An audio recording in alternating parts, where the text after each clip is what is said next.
बीमा मतलब कम दर पर कैसे उनको बीमा की सुविधा उपलब्ध करवाई जाए, ताकि परिवार में अगर कोई अनहोनी होती है तो कैसे वो परिवार फिर से खड़ा हो जाए, आर्थिक रूप से उस पर बहुत ज़्यादा बोझ नहीं आए। तो इसके दृष्टि से 2 तरह का बीमा लाया गया, आप लोगों ने जानते ही हैं। एक प्रधानमंत्री जीवन ज्योति बीमा योजना और सुरक्षा बीमा योजना। अंतर क्या है? एक में है कि किसी कारण हमारी मृत्यु होती है 2 लाख सरकार देगी और 18 से 50 साल वाले उसको रजिस्टर कर सकते हैं। दूसरे में क्या है कि अगर एक्सीडेंट हो गया, हम जा रहे हैं, राह में गुजर रहे हैं, कोई बस से जा रहे हैं, ट्रेन से यात्रा कर रहे हैं, अगर हमारे साथ कुछ अनहोनी हो गई, मेरा पैर विकलांग हो गया या फिर मैं पूर्णतः सक्षम नहीं रहा या फिर हमारी परिवार के किसी सदस्य की मृत्यु हो गई, उस स्थिति में भी बैंक 2 लाख रुपये प्रदान करती है। कितने में? मात्र 20 रुपया में। तो समझना है इन चीज़ों को कि लोग बोलते हैं कि अच्छा बैंक में जाता हूँ तो बैंक वाले बोलते हैं करवा लीजिए। हमारा भला नहीं है, उसमें आपका भला है। जस्ट सोचिए थोड़ी देर के लिए, 20 रुपया सालाना, 2 लाख की कवरेज कौन सा इंस्टीट्यूशन देगा? क्या LIC देगा? कोई नहीं दे पाएगा, संभव ही नहीं है ना। 436 रुपया सालाना एक दूसरा जो कवरेज है कि किसी कारण से भी हमारी मृत्यु हो जाती है परिवार के सदस्यों की, 2 लाख के साथ बैंक खड़ा है आपके लिए। और आप बिलीव नहीं करेंगे कि जब ब्रांचेज हमारी जब पे करती है चेक उनके परिवार को, इतनी संतुष्टि होती है हमें कि लगता है कि हमने बुरे वक्त में उनके काम आए। तो 436 रुपया, 20 रुपया आज के तारीख में अगर मैं बोलूँ कि आर्थिक तबके से पिछड़े लोगों के लिए भी बहुत बड़ी रकम है, तो ऐसा नहीं है। 20 रुपया हम लोग चलते वगैरह घूमते पान बीड़ी सिगरेट खत्म कर देते हैं।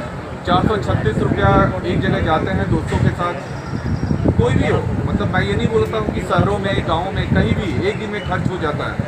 तो एक सदस्य आपका बीमित हो जाता है इतने कम रकम में, तो वो सोचना है।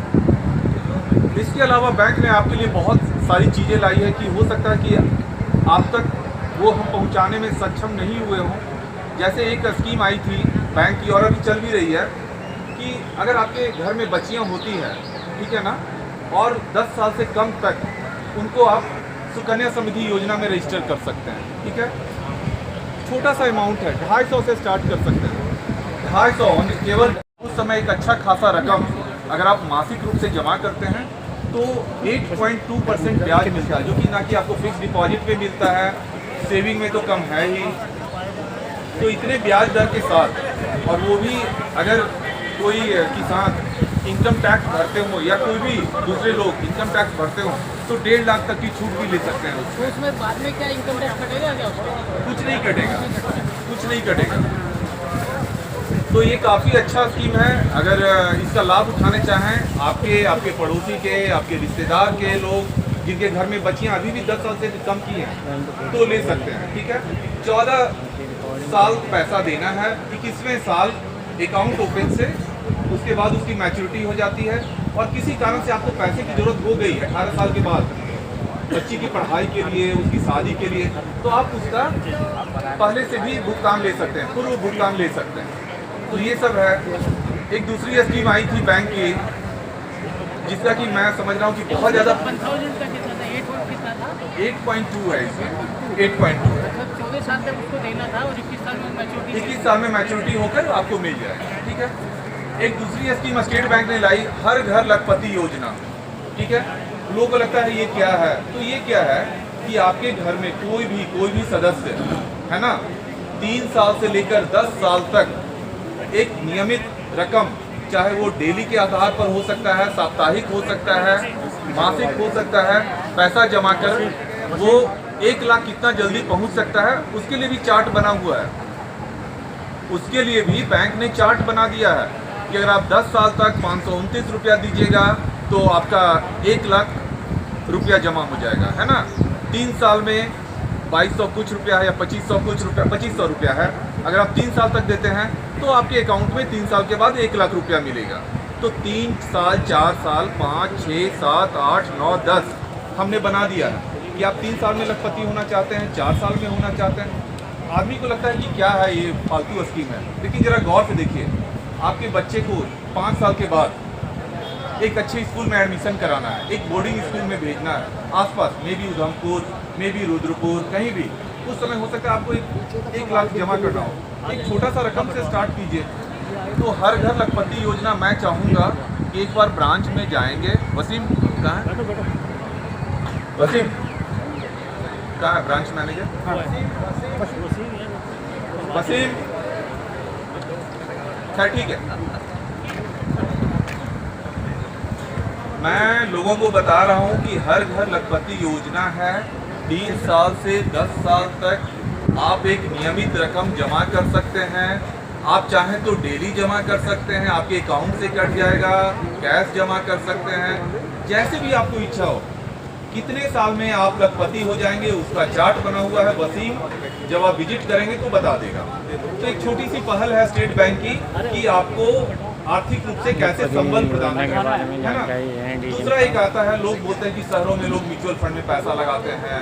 आप जब जाते हैं किसी एजेंट से मिलने तो बोलते हैं कि नहीं आप तो 2000 से स्टार्ट कीजिए, 1000 से स्टार्ट कीजिए, लेकिन ऐसा नहीं है। स्टेट बैंक ने आपके दर्द को समझा, उनको लगा कि नहीं, इसकी सुविधा जो आर्थिक रूप से जो पिछड़े लोग हैं या फिर सामाजिक रूप से जो दबे हुए लोग हैं या फिर गांव के लोग हैं या फिर शहर के ही लोग हैं, जिनके पास उतनी रकम नहीं है मासिक रूप से कि वो 2000 रुपया दे सकें, 250 रुपया से आप स्टार्ट कर सकते हैं। इसका नाम स्टेट बैंक ने रखा माइक्रो SIP, है ना, माइक्रो सिस्टमेटिक इन्वेस्टमेंट प्लान।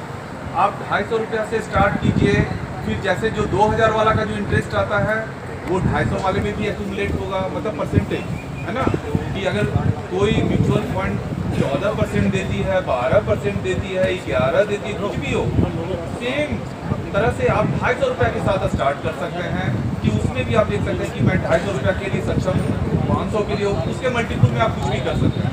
तो मैं चाहूँगा कि परिवार के हर एक सदस्य हर घर लखपति या फिर माइक्रो SIP या जिनके घर में बच्चियाँ हैं वो सुकन्या समृद्धि योजना का लाभ उठाएं।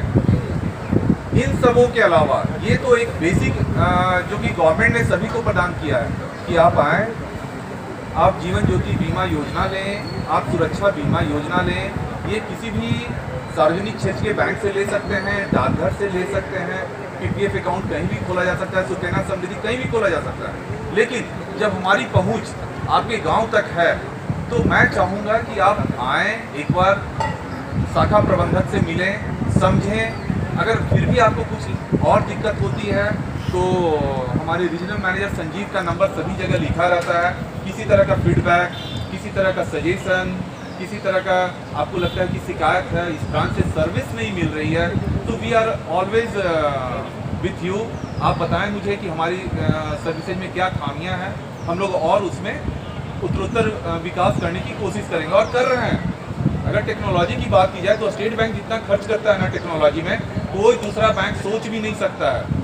चाहे कितनी भी मजबूत प्राइवेट बैंक हो या कमज़ोर प्राइवेट बैंक हो, HDFC, ICICI, IDBI, कोई आपके बारे में सोच नहीं सकता है जो स्टेट बैंक सोच सकता है। तो मेरा एक विनम्र निवेदन रहेगा कि चीज़ों को समझें, किस लिए बताया जा रहा है वो समझें। इसमें फ़ायदा आप लोगों को है। बैंक एक छोटे छोटे रकम के साथ स्टार्ट करने के लिए भी इच्छुक है कि आप स्टार्ट तो करें, आप स्टार्ट करें। आप लखपति कैसे बने अपने परिवार के सदस्यों को बताएं। आप उन लोगों के फेरा में नहीं रहें जो कि आपके घर आते हैं कि ये चिट फंड है, आपका इतना पैसा कर देंगे। सब बकवास है, मैं बता रहा हूँ। कभी ना कभी वो ब्लास्ट होता है। गांव वगैरह में क्या होता है, लोग विश्वास किस पर करते हैं, उनके ही बीच के कोई एक लोग आते हैं कि आप 1000 रुपया जमा कीजिए। कहाँ पैसा जा रहा है आपको भी नहीं मालूम है। केवल आपको एक लुभावना सपना दिया जाता है कि आपको 4 साल के बाद इतने पैसे दे देंगे, 5 साल के बाद इतने पैसे दे देंगे। 4 साल के बाद वो एजेंट कहाँ चला जाएगा आपको ही नहीं मालूम। तो वित्तीय समावेश, जो समावेश का जो अवधारणा है या फिर वित्तीय जागरूकता का जो अवधारणा है, यही है कि आप लोग समझें। आपके पास बैंक है, सार्वजनिक क्षेत्र के बैंक हैं, आप कहीं नहीं जाएं, आप बैंक आएँ, बैंक में अपनी ज़रूरतें बताएं। चाहे गृह ऋण हो, चाहे शिक्षा ऋण हो, चाहे आप अगर कहीं नौकरी कर रहे हैं तो पर्सनल लोन हो, सोना के बदले लोन हो, सभी तरह में बैंक का लोन सबसे सस्ता होता है। आप देख लीजिए कहीं से भी, आपके घर में सोना है, आपके बच्चे के लिए अचानक पढ़ाई की जरूरत आ पड़ी कि उसको भेजना है कहीं पर, 50,000 जरूरत है, घर में कैश नहीं है, क्या करेंगे? सोना तो आइडल रखा हुआ है ना, है कि नहीं? ग्रीन ये स्वर्ण ऋण देते हो कि नहीं देते हो ना? तो ये गोल्ड लोन जो स्वर्ण ऋण बोलते हैं वो भी देते हैं। तो मतलब प्रोडक्ट की कमी नहीं है स्टेट बैंक के पास। हमें जागरूक करने की दिक्कत है कि आप जागरूक कैसे हो। और ये कैंप का मेन उद्देश्य वही है कि आप समझें चीज़ों को, हमारे पास आएँ, बताएं कि आपकी ज़रूरतें क्या हैं। हम कोशिश करेंगे कि तुरंत उसका निराकरण करें। इसके अलावा हमारे सहयोगी जितने भी CSPs हैं वो बैठे हुए हैं।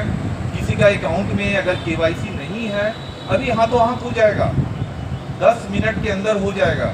कोई अगर जीवन ज्योति बीमा योजना, सुरक्षा बीमा योजना इनरोल्ड नहीं थे या थे बट लैप्स कर गया, 5 मिनट के अंदर करेंगे। इसीलिए मैंने इतने लोगों को यहाँ पर बैठाया है कि ताकि इस कैंप का प्रयोजन जो है वो सफल हो। तो एक बार फिर से मैं धन्यवाद कर रहा हूँ सभी का, हमारे जो आगंतुक अतिथि हैं, प्रधान हैं और सबसे महत्वपूर्ण आप लोग। तो एक बार फिर से धन्यवाद। आप अगर देखें क्रेडिट की बात करें तो भारत सरकार की भी कई सारी योजनाएं हैं, चाहे किसानों के लिए हो, चाहे उद्योग से जुड़े हुए लोगों के लिए हो, चाहे आपके युवाओं के लिए हो। उसमें सब्सिडी की भी व्यवस्था है और उसके साथ साथ ऋण की भी व्यवस्था है। साथ ही साथ अगर अभी जो बात कर रहे थे सर सोशल सिक्योरिटी स्कीम्स की, प्रधानमंत्री जन सुरक्षा योजना, जीवन ज्योति बीमा योजना, उसके माध्यम से इंश्योरेंस कवरेज बढ़ाया जा रहा है। साथ ही साथ अगर आप देखें तो पेंशन प्रोडक्ट्स भी हैं, अटल पेंशन योजना हालांकि काफ़ी अच्छी योजना है, लेकिन अभी भी उसमें इनरोलमेंट जैसा एक्सपेक्टेड है ऐसा नहीं हो रहा है। तो उसमें बैंकों के माध्यम से भी प्रयास किए जा रहे हैं कि जागरूकता बढ़ाई जाए। साथ ही साथ जो इस कार्यक्रम में है वो इस योजना के बारे में जाने, क्योंकि 60 साल के बाद इसमें पेंशन का प्रावधान है और एक मूल उद्देश्य है रेमिटेंस, मतलब धन प्रेषण की। तो वो आप देख ही रहे हैं कि आजकल मुझे लगता है कि हर कोई डिजिटल ट्रांजैक्शन से कहीं ना कहीं जुड़ा हुआ है, चाहे आप फ़ोन पे और गूगल पे, इन तमाम चीज़ों की लोग रेडली यूज़ कर रहे हैं। बहुत कुछ ही मतलब हमारे जो बुज़ुर्ग तबका है या कुछ जो अशिक्षित लोग हैं, मुझे लग रहा है वही शायद इससे वंचित होंगे, अदरवाइज सभी यूज़ कर रहे हैं। इसमें देखिए कई सारी चुनौतियाँ भी हैं।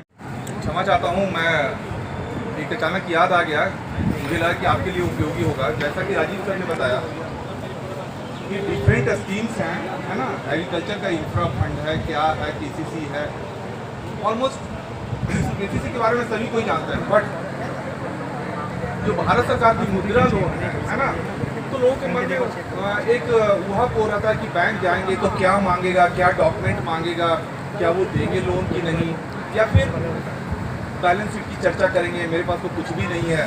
तो मैं जस्ट उसको थोड़ा सा मैं सरल बना रहा हूँ आप लोगों के लिए समझने के लिए। 2 मिनट में बेसिक कंसेप्ट आपको बताऊंगा क्या है। आप में से कितने लोगों या फिर किन्हीं के बच्चे कुछ नया अपना उद्यम स्टार्ट करना चाहते हैं, छोटा सा उद्यम। वो हो सकता है कि एक कोई बूथ खोलना चाह रहे हो, मिल्क बूथ, या फिर चाह रहे हो कोई ग्रिल, पेंटिंग, कुछ भी करना चाह रहे हो, है ना। तो भारत सरकार का जो मुद्रा लोन है, समझना है उसको हम लोगों ने 2 भागों में विभाजित कर दिया है ना। एक 5 लाख से नीचे और एक 5 लाख से ऊपर, ठीक है। उसको इसलिए विभाजित किया है कि 5 लाख तक के लोन को 5 साल में लौटाना है और 5 लाख से ऊपर वाले लोन को 7 साल में लौटाना है। बस आप ऐसे समझिए। अब क्या है कि जब आप बैंक जाएंगे तो आपके दिमाग में आएगा कि अब क्या मांग देगा, किससे बात करना है ना। आप कहीं नहीं जाएंगे, सीधे शाखा प्रबंधक से मिलेंगे, बताएंगे कि मेरा ये काम है। एक सिंपल सा उद्यम रजिस्ट्रेशन होता है जो कि साहब करवा देंगे आपका। अगर ये नहीं करवाएंगे, कोई भी साइबर कैफे कहीं भी हो जाता है, वो सरकार के पोर्टल में आप रजिस्टर्ड हो जाते हैं। आप उसके बाद जितनी भी सुविधाएं होती है, सब्सिडी होती है, आप उसके लिए एलिजिबल हो जाते हैं, ठीक है। मैं आपको एक उदाहरण दे रहा हूँ। अगर आप 5 साल में लोन को पूरा करना चाहते हैं तो हर 1 लाख के लिए आपको 2235 रुपया देना है महीना, ठीक है। अगर आप 7 साल में लोन को चुकता करना चाहते हैं तो आपको 1775 रुपया देना है। सोचिए, अगर यही पैसा अगर आप कोई नॉन बैंकिंग फाइनेंशियल कंपनी से लेते हैं, कुछ भी फाइनेंस वाले बहुत सारे बैठे हुए हैं, आप जाइएगा रुद्रपुर, बोलेगा अरे सर आपको लोन चाहिए, आइए तुरंत देते हैं 10 लाख 15 लाख। आप कुछ नहीं कीजिएगा, आप कैलकुलेट कीजिएगा कि हमारा मासिक कितना देना है, कितने दिन में समाप्त होगा, और आप आश्चर्यचकित हो जाइएगा कि उनका जो ब्याज दर है वो 23%, 24%, 36% तक है। तो कृपया उनके चंगुल में नहीं फंसे, समझें इन चीज़ों को कि बैंक आपके लिए है, आपकी सुविधाओं के लिए है। किसी तरह का भी उद्यम स्टार्ट करने के पहले एक बार बैंक जरूर पधारें। यही मेरी ओर से, धन्यवाद। धन्यवाद। हमारे यहाँ प्रबंधक भारतीय स्टेट बैंक आंचलिक कार्य हल्द्वानी, क्योंकि आप लोग काफ़ी समय से यहाँ पे इंतजार कर रहे हैं, गर्मी भी बढ़ रही है, तो आप लोग इसको जल्दी से हम लोग रैप अप करेंगे। और हमारे मंच में यहाँ जो उधमसिंह नगर के जो लीड बैंक मैनेजर हैं, LDM है, लीड डिस्ट्रिक्ट मैनेजर, उनसे आग्रह करूँगा कि वो अपने संदेश यहाँ पर देना चाहें, प्लीज़। उसके बाद 10 मिनट क्वेश्चन आंसर सेशन, इनकी जो भी क्वेरीज होगी वी विल आंसर। यहाँ मंच पर उपस्थित राजीव रंजन जी, संजीव जी, सैनी सर और अपने राजीव जी, उन्होंने सारी जो भी योजना है उसके बारे में डिटेल आपको बता दिया है, और टाइम की कमी को देखते हुए उसको हम लोग रिपीट नहीं करेंगे। लेकिन उतना एक बताना चाहूँगा कि ये जो आयोजन हो रहा है वो पिछले कई सालों से भारत सरकार करती है, हर साल करती है। 3 महीने के लिए ये कैंपेन चलाती है कि इसमें भारत सरकार द्वारा चलाई जा रही जो भी योजना है, वित्तीय समावेशन, फाइनेंशियल इंक्लूजन को लेकर, जैसे कि प्रधानमंत्री जनधन योजना है, तो आपकी बीमा योजना हो गई, कि आपका पेंशन योजना हो गई, वो सब जो योजनाएं हैं उसका जिन लोगों ने लाभ अभी तक नहीं लिया है उनको लाभ दिलाने के लिए बैंकों को एक निर्देश दिया जाता है कि आप हर ग्राम पंचायत में, देश की हर ग्राम पंचायत में जाएंगे, और जो लोग लाभ लेना चाहते हैं, अभी तक नहीं लिया है, जो लेना चाहते हैं उन सब लोगों को उसका लाभ उसी वहीं पे दिया जाए। तो जैसे यहाँ पर अभी हमारा कार्यक्रम हो रहा है, तो वैसे तो सामने ही है SBI की ब्रांच, लेकिन यहाँ पर भी सारे काम जो ब्रांच में हो सकते हैं वो सारे काम यहाँ पर भी आपके हो रहे हैं। दूसरा एक इम्पोर्टेंट ये भी है कि सर ने जैसे बताया था कि जनधन योजना के तहत 2014 में मतलब ये योजना शुरू की गई थी, और 2014 और 15 में बहुत सारे मतलब अकाउंट खुले। तो जो भी सेविंग्स अकाउंट होता है वो 10 साल में एक बार हमें KYC करना होता है। KYC मतलब 10 साल में एक बार आपको आपके जो भी पहचान पत्र है, आपका जो एड्रेस प्रूफ है, वो बैंक में जमा करना होता है 10 साल में एक बार। तो जो अकाउंट 2014 और 15 में खुले थे उसका अभी 10 साल हो गया है, ठीक है ना। तो सारे अकाउंट आपके KYC के लिए ड्यू बन गए हैं, मतलब आपको देना है।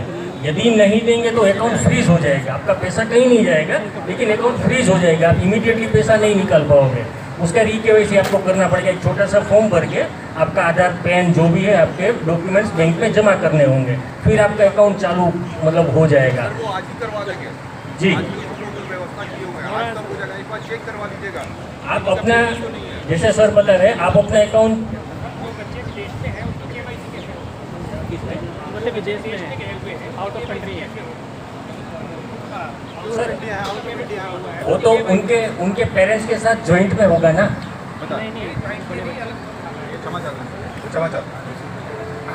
जिनके बच्चे विदेश में हैं, ठीक है ना, तो उसके लिए 2-3 तरह का नियम है। या तो वो अपने documents, KYC documents, passport, visa जो होता है वो नियरेस्ट, अगर स्टेट बैंक की शाखा है तो वहाँ के अधिकारी से सत्यापित करा लेंगे, या इंडियन एम्बेसी के ऑफिस में जाकर सत्यापित करा लेंगे, या नोटरी पब्लिक से करवा कर, वहाँ भी नोटराइज होता है। समझ लीजिए ये 3 विधियाँ हैं। अगर फॉरेन में कोई है तो 3 विधियाँ हैं, आप कैसे KYC करवा सकते हैं। स्टेट बैंक की शाखा, एम्बेसी, ऑफिस, और थर्ड नोटराइज करवाना है। करवाकर आप अपने रजिस्टर्ड ईमेल ID से भेज देंगे, हम यहाँ पर उसको KYC कर लेंगे, ठीक है। तो आप सब लोग चेक करवा लें कि आपका खाता ड्यू हो गया है कि नहीं हुआ है। यदि ड्यू हो गया है तो आप अपना KYC जमा करके एक बार वो KYC कर लेंगे, तो अगले 10 साल तक आपको नहीं करना पड़ेगा, है ना। 10 साल में एक बार सबको करवाना होता है। तो खास करके ये, और बाकी जो ये कैंपेन का जो मूल उद्देश्य है कि फाइनेंशियल इंक्लूजन की सारी जो योजना है उसका जो लाभ अभी तक जिन्होंने नहीं लिया है या बीच में लाभ आपने छोड़ दिया है, उसको फिर से आपको लेने के लिए बैंक आपके द्वार पे आ रही है, बैंक आपके हर ग्राम पंचायत में आ रही है। है ना। तो इनका पूरा जो भी बेनिफिट है आपको, इवन री-KYC भी आपका खुद का होगा तो यहीं से हो जाएगा, तो इनका आप ज़रूर लाभ लीजिएगा।